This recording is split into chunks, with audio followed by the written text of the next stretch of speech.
Sahabat Risalah Al-Muslimun yang berbahagia yang dirahmati Allah, kita mengenal bahwa tanggal 10 bulan Muharram itu adalah hari Asyura. Hari tersebut dianggap istimewa tidak hanya oleh umat Islam, tetapi oleh umat di luar Islam juga. Mari kita dengarkan perkataan Imam Al-Qurtubi. Asyura'u ma'dulun an asyiratin lil mubalaghati wat ta'dhim. Kata Asyura berasal dari sighah mubalaghah, yaitu dirubah dari kata asyirah yang berfungsi untuk menyangatkan arti atau mengandung makna yang sangat, dan wat ta'dhim, dan mengagungkan. Wa huwa fil asli sifatun lil lailatil asyirati li'annahu ma'khudhun minal ashril ladzi huwa ismul aqdi wal yaumu mudhafun ilaiha. Pada asalnya digunakan sebagai sifat malam ke-10 karena diambil dari kata al-ashr sebagai nama bilangan puluhan, dan kata yaum disandarkan kepadanya. Fa idza qila yaumu asyura fa ka'annahu qila yaumul lailatil asyirati ala innahum lamma adalu bihi anis sifati ghabalat alaihi al-ismiyatu. Bila dikatakan Yaum Asyura, seolah-olah perkataan itu bermakna hari malam Asyirah.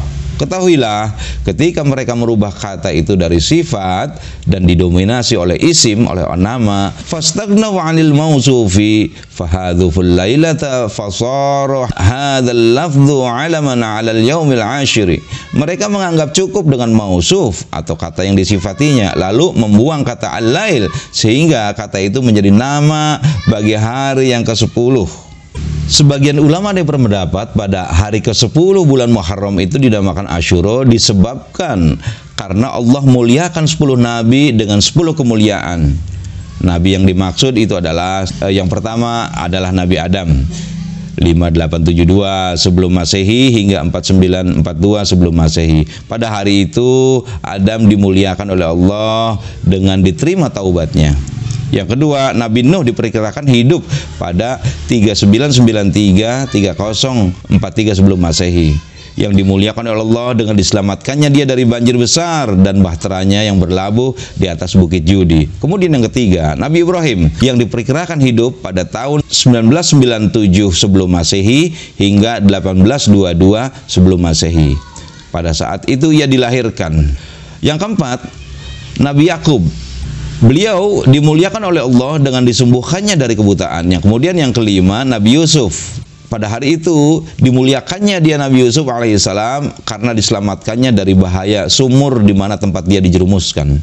Yang keenam adalah Nabi Musa. Pada hari itu dia dimuliakan oleh Allah, diselamatkannya dari kejaran Fir'aun. Yang ketujuh adalah Nabi Daud, diperkirakan hidup pada 1041 hingga 971 sebelum Masehi. Pada tanggal 10 Asyura itu dia dimuliakan Allah dengan diterima taubatnya. Kemudian Nabi Yunus yang diselamatkan pada 10 Muharram itu karena diselamatkan dari perut ikan. Yang kesembilan adalah Nabi Isa, diperkirakan hidup pada tahun 1 sebelum Masehi hingga 32 Masehi. Para ulama berpendapat bahwa Nabi Isa diangkat ke langit pada tanggal tersebut dan juga dilahirkan pada tanggal tersebut. Kemudian pada Nabi Muhammad SAW yaitu tahun 571 hingga 632 Masehi, pada hari itu beliau dimuliakan dengan diampuni dosa-dosanya baik di masa lalu maupun di masa yang akan datang. Pada hari itu beliau memberikan sebuah deklarasi bahwa diampuni dosa-dosanya pada masa lalu maupun masa yang akan datang. Menurut ulama yang lain, kategori 10 nabi itu meliputi Idris, Ayub, dan Sulaiman. Adapun bentuk pengistimewaannya yaitu Nabi Idris pada hari itu diangkat ke langit. Kemudian Nabi Ayub pada tanggal itu disembuhkan dari penyakitnya. Kemudian Nabi Sulaiman pada hari itu dianugerahi kekuasaan sebagai raja. Maka keterangan tersebut cukup memberikan aspek kronologis tentang bagaimana sikap pengagungan manusia terhadap Asyura yang memiliki rentang waktu yang sangat panjang dari mulai zaman Adam. Dari berbagai pendapat ulama tersebut, maka kita pilih saja kisah-kisah yang langsung diceritakan di dalam Al-Quran dan As-Sunnah yang terkait dengan peristiwa Asyura itu. Kita lihat peristiwa Asyura pada zaman Nabi Nuh yang diperkirakan hidup pada 3993 3043 sebelum Masehi. A'udzubillahi minasyaitonirrajim. Wa qila ya ardzu bala'i ma'aki wa ya sama'u aqli'i wa ghidhal ma'u wa qudiyal amru wastawad 'alal judiyyi wa qila bu'dan liqaumidz zalimin. Dan difirmankan, wahai bumi, telanlah airmu, dan wahai hujan, berhentilah. Dan air pun disurutkan, dan perintah pun diselesaikan, dan kapal itu pun berlabuh di atas gunung Judi, dan dikatakan, binasalah orang-orang yang zalim. Quran Surat Hud ayat 44. Peristiwa berlabuhnya kapal Nabi Nuh di atas bukit Judi tersebut terjadi pada bulan Asyura, sebagaimana dijelaskan dalam hadis sebagai berikut. An Abi Hurairah qala marran Nabi sallallahu alaihi wasallam bi unasin minal yahudi qad shamu yauma Asyura faqala wa hadha yaumu stawat fihi as-safinatu 'alal judi wa shamahu Nuhun wa Musa syukran lillahi ta'ala. Dari Abu Hurairah, ia berkata, Nabi SAW melewati beberapa orang Yahudi, sungguh mereka saum pada hari Asyura. Mereka berkata, ini adalah hari di mana perahu Nabi Nuh berlabuh di atas bukit Judi. Lalu Nabi Nuh dan Nabi Musa melaksanakan saum hari itu sebagai rasa syukur kepada Allah. Hadis riwayat Ahmad.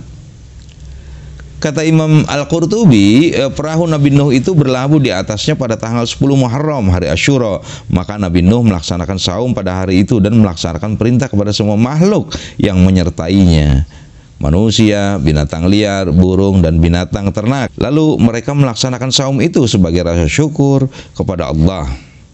Kata Al-Hafiz Ibnu Hajar, wa hasiluha anas safinata stawat 'alal judiyyi fihi fasamahu Nuhun wa Musa syukran. Dan kesimpulannya bahwa perahu itu Nabi Nuh berlabuh di atas bukit Judi pada hari itu, atas 10 Muharram. Lalu Nuh dan Musa melaksanakan saum itu sebagai rasa syukur kepada Allah. Maka keterangan ini menunjukkan bahwa Nabi Nuh alaihissalam telah menganggap Asyura itu adalah istimewa karena Allah telah menyelamatkan dirinya dan kaumnya yang beriman dari banjir besar. Lalu Nabi Nuh melaksanakan saum pada hari tersebut sebagai rasa syukur kepada Allah Subhanahu wa taala. Adapun posisi Bukit Judi itu berhadapan dengan semenanjung Ibnu Umar yang sekarang menjadi perbatasan Suriah, Turki, di tepian sebelah timur Sungai Tigris. Bukit Judi ini terlihat sangat jelas dari daerah Ainud Diwar, Suriah. Nah, mari kita lihat Asyura pada zaman Nabi Musa alaihissalam 1527 hingga 1407 sebelum Masehi. Dalam hal ini Allah menjelaskan dalam firman-Nya, wa idz najjainakum wa 'ali fir'auna yasumunakum su'al adzabi yudzabbihuna abna'akum wa yastahyuna nisa'akum wa fi dzalikum bala'um mir rabbikum 'adzim. Dan ingatlah ketika kami selamatkan kamu dari Fir'aun dan pengikut-pengikutnya, mereka menimpakan kepadamu siksaan yang seberat-beratnya. Mereka menyembelih anak-anak kamu yang laki-laki dan membiarkan hidup anak-anakmu yang perempuan. Dan pada yang demikian itu terdapat cobaan-cobaan yang besar dari Tuhanmu. Al-Baqarah ayat 49. Peristiwa ini terjadi pada hari Asyura sebagaimana dijelaskan dalam hadis. An Ibnu Abbasin radhiyallahu anhu maqala qadiban nabiyyu sallallahu alaihi wasallam al-Madinata fara'al yahuda tasumu yauma Asyura faqala ma hadza qalu hadza yaumun salihun hadza yaumun najjalallahu bani Israil min aduwwihim fasamahu Musa qala fa ana ahaqqu bi Musa minkum fasamahu wa amara bi siyamihi. Dari Ibnu Abbas berkata, ketika Nabi SAW tiba di Madinah, beliau mendapati orang-orang Yahudi sedang melaksanakan saum pada hari Asyura. Maka beliau bertanya mengenai hal itu. Maka mereka berkata, pada hari ini Allah Subhanahu wa taala telah menyelamatkan Nabi Musa dan Bani Israel atas kejaran Fir'aun. Maka Musa mensauminya. Rasulullah SAW menjawab, kamilah yang paling berhak dengan Musa dibanding kamu. Kemudian beliau saum dan memerintah para sahabat untuk mensauminya. Hadis riwayat Bukhari. Imam Al-Bukhari meriwayatkan pula dengan redaksi faqalu hadza yaumun 'azimun najjalallahu fihi Musa wa aghraqa 'ala fir'auna fasama Musa syukran lillah. Maka mereka berkata, ini adalah hari agung, yaitu hari di mana Allah Subhanahu wa taala pernah menyelamatkan Nabi Musa dan menenggelamkan Fir'aun beserta tentaranya. Maka Musa mensauminya sebagai rasa syukur kepada Allah. Lebih lanjut, Imam Al-Bukhari menjelaskan, faqalu hadzal yaumul ladzi adfarallahu fihi Musa wa bani Israila ala fir'auna wa nahnu nasumuhu ta'ziman lahu. Maka mereka berkata, ini adalah hari di mana Allah Subhanahu wa taala pernah memenangkan Nabi Musa dan Bani Israel atas Fir'aun, dan kami mensauminya karena mengagungkannya. Hadis tadi menunjukkan bahwa bagi orang Yahudi, hari Asyura itu dianggap istimewa karena pada hari itu Allah menyelamatkan Nabi Musa dan Bani Israel dari kejaran Fir'aun.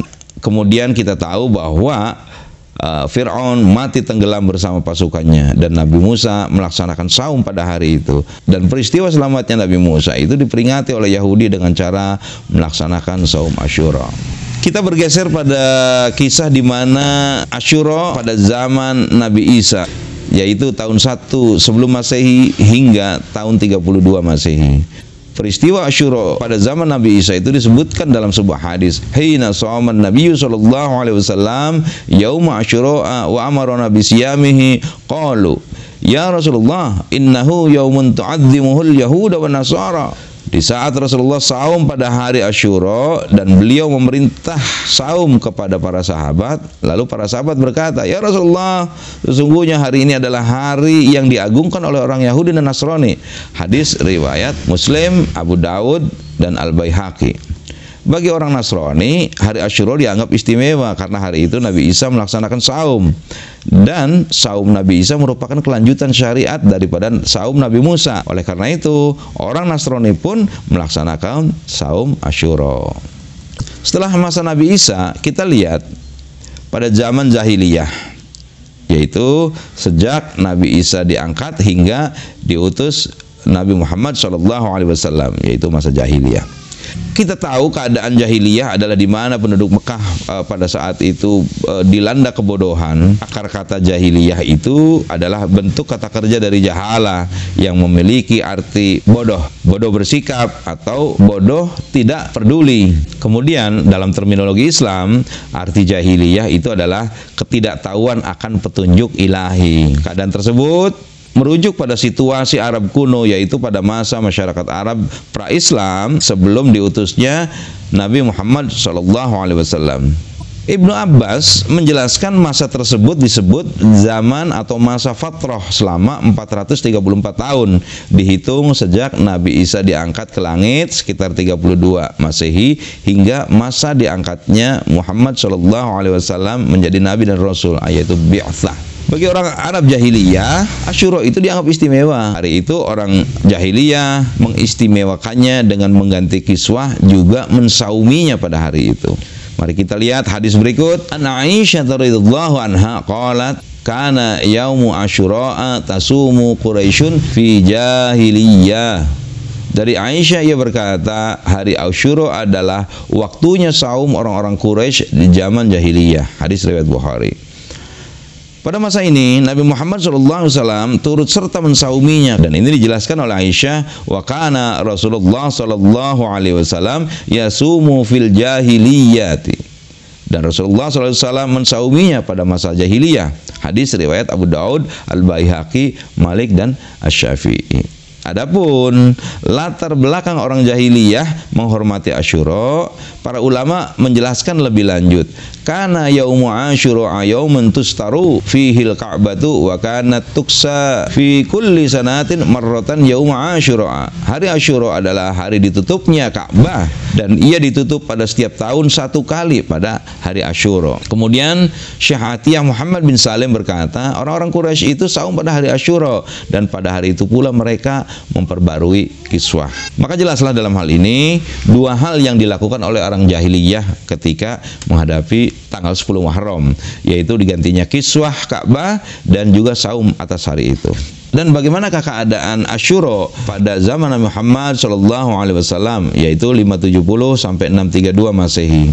Rasulullah SAW hidup di Mekah itu selama 12 tahun, 5 bulan, 13 hari terhitung sejak bi'tsahnya, yaitu tanggal 17 atau pendapat lain mengatakan 25 Ramadan tahun ke-41 dari kelahiran Nabi, bertepatan dengan 6 atau dalam riwayat lain 14 Agustus 610 Masehi hingga 1 Rabiul Awal tahun ke-54 dari tahun kelahirannya, atau 13 tahun kenabian yang bertepatan dengan 13 September 622 Masehi. Maka setelah kita dapati tanggal tersebut, kita berkesimpulan bahwa selama hidup di Mekah sebagai Nabi dan Rasul, beliau mengalami Asyura sebanyak 11 kali. Selama periode Mekah ini, beliau menyikapi Asyura dengan melaksanakan saum. Sebagaimana dalam sebuah hadis, anna Aisyah radhiyallahu anha faqalat kana yaumu asyura tasumuhu Quraisyun fi jahiliyati wa kana Rasulullah sallallahu alaihi wasallam yasumuhu. Dari Aisyah ia berkata, hari Asyura adalah waktunya saum orang-orang Quraisy di zaman jahiliyah dan Rasulullah sallallahu alaihi wasallam pun mensauminya. Hadis riwayat Al-Bukhari. Kemudian kita lihat riwayat lain yang menjelaskan hal serupa. An Ibni Umar anna ahlal jahiliyati kanu yasumuna yaum Asyura wa inna Rasulullah sallallahu alaihi wasallam shamahu wal muslimuna qabla an yufarada Ramadan. Dari Ibnu Umar ia berkata, sesungguhnya kaum jahiliyah melakukan saum pada hari Asyura dan sesungguhnya Rasulullah SAW beserta kaum muslimin melaksanakan saum itu sebelum diwajibkannya saum Ramadan. Hadis riwayat Al-Baihaqi. Setelah datang perintah hijrah kepada Nabi SAW, maka beliau melaksanakan perintah itu dengan ditemani Abu Bakar. Imam At-Tabrani dan Ibnu Ishaq menyatakan, sebelum sampai di Madinah, Rasulullah singgah di Kuba pada hari Senin 12 Rabiul Awal tahun 13 kenabian atau 24 September 622 Masehi di waktu duha sekitar jam 8 atau jam 9. Di tempat ini beliau tinggal di keluarga Amr bin Auf selama 4 hari hingga Kamis. Jadi 15 Rabiul Awal atau 27 September 622 Masehi dan membangun masjid pertama yang disebut Masjid Quba. Pada hari Jumat, pada tanggal 16 Rabiul Awalnya atau 28 September 622, beliau berangkat menuju Madinah. Di tengah perjalanan, ketika beliau berada di Batni Wadin atau lembah di sekitar Madinah yang dimiliki oleh keluarga Banu Salim bin Auf, datang kewajiban melaksanakan surat Jum'ah dengan turunnya ayat ke-9 surat Al-Jumu'ah. Maka Nabi sholat Jum'ah bersama sahabat dan khutbah di tempat itu. Inilah sholat Jum'ah yang pertama kali dalam sejarah Islam. Maka keterangan tersebut menunjukkan bahwa Nabi tiba di Madinah pada hari Jumat 16 Rabiul Awal. Sedangkan ahli tarikh lainnya menyebutkan pada tanggal 12 Rabiul Awal. Terlepas dari perbedaan tanggal dan tahun baik hijrah maupun Masehi, namun para ahli tarikh semuanya bersepakat bahwa hijrah Nabi terjadi pada bulan Rabiul Awal, bukan bulan Muharram. Nah, pada waktu memasuki bulan Muharram tahun kedua Hijriah, Nabi SAW mendapati orang-orang Yahudi di Madinah melaksanakan saum pada hari Asyura. Maka beliau bertanya kepada mereka sebagaimana yang tadi disebutkan, yaitu dengan pengistimewaan yang dilakukan oleh orang Yahudi juga oleh orang Nasrani pada hari Asyura tersebut. Maka Aisyah dalam hal ini menjelaskan, falamma furida Ramadhanu taraka yauma asyura faman syaa'a shamahu wa man syaa'a tarakahu. Ketika difardukan saum Ramadan, beliau meninggalkannya atau tidak saum pada waktu Asyura itu. Beliau bersabda, barang siapa yang hendak saum maka saumlah, dan barang siapa yang hendak berbuka maka berbukalah. Perkataan Aisyah ini diperkuat dengan keterangan Ibnu Umar sebagai berikut.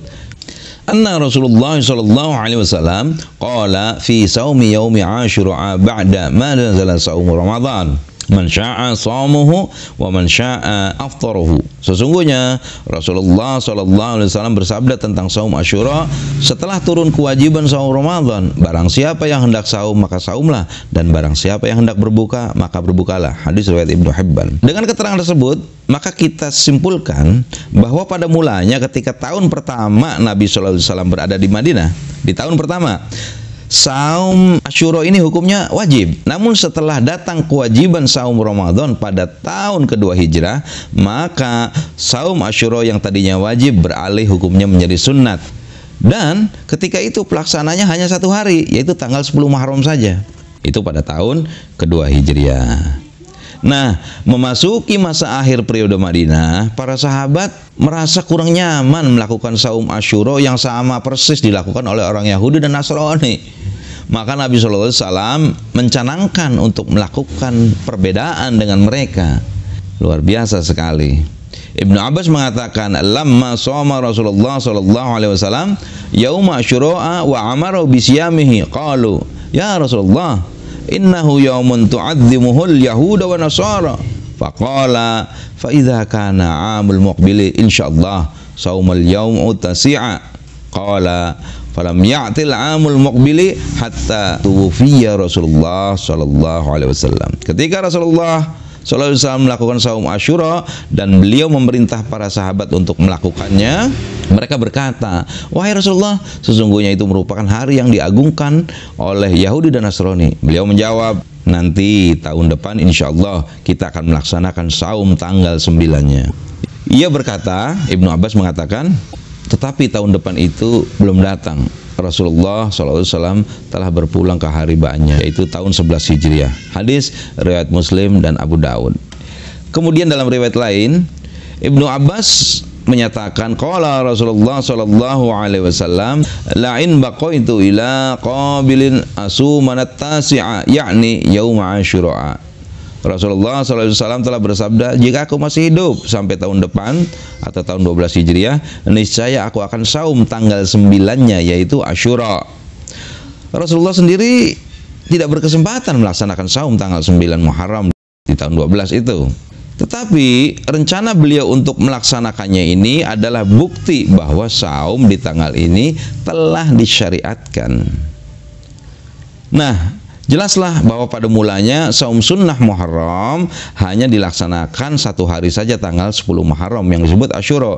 Namun untuk membedai kebiasaan jahiliyah Yahudi dan Nasrani, Rasulullah SAW memerintahkan agar kita melakukan saum sehari sebelumnya, yaitu tanggal 9 Muharram yang disebut Tasu'a. Sehingga pelaksanaan saum sunat Muharram yang disyariatkan hanya 2 hari, yaitu tanggal 9 dan 10 bulan Muharram. Kemudian kita sebut saum Tasu'a Asyura.